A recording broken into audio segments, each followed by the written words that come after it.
সামরিক উত্তেজনায় বন্ধ হয়ে যাওয়া পাকিস্তান সুপার লিগ আবারও মাঠে ফিরছে শনিবার থেকে। তবে সেই হিসেবে সাকিব আল হাসানের জন্য বিরতিটা আরও বড়। 6 মাসের বিরতি শেষে সাকিব মাঠে ফিরছেন লাহোর কালান্দার্সের হয়ে।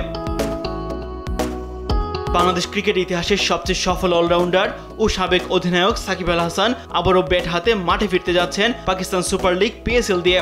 দলটিতে ইতোমধ্যে যোগ দিয়েছেন মিস্টার 75। সবকিছু ঠিক থাকলে রোববার লাহোরের জার্সিতে মাঠে নামতে পারেন সাকিব আল হাসান। লাহোর কালান্দার্স সামাজিক যোগাযোগ মাধ্যমে এক পোস্টে সাকিবের দলে যোগ দেওয়ার বিষয়টি নিশ্চিত করেছে। পোস্টে তারা লিখেছে, কুশল পেরেরা, সাকিব আল হাসান এবং ভানুকা রাজাপাকসে পৌঁছে গেছেন ইসলামাবাদে। তারা এসেছেন তাদের সেরাটা দিতে। চলতি আসরের শুরুতে কোনো দল না পেলেও বিদেশি খেলোয়াড় সংকটে পড়ায় লাহোর কালান্দার্স শেষ মুহূর্তে দলে নিয়েছে সাকিবকে। তিনি আসছেন নিউজিল্যান্ডের ড্যারেল মিচেলের বদলি হিসেবে। খেলতে হলে বোর্ডের অনুমতি লাগে। সাকিব বাংলাদেশ ক্রিকেট বোর্ড থেকে সেই অনাপত্তিপত্র পেয়েছেন।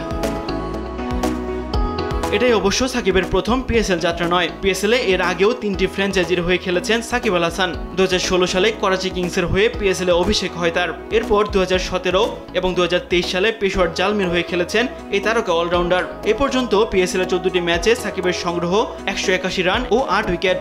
যদিও পরিসংখ্যানটা আহামরি নয়, তবে অভিজ্ঞতা ও ম্যাচ পরিস্থিতি সামাল দেওয়ার দক্ষতায় এখনও বড় সম্পত্তি নেই। তাসবিহ শরণ, স্পোর্টস ডেস্ক, দেশ টিভি।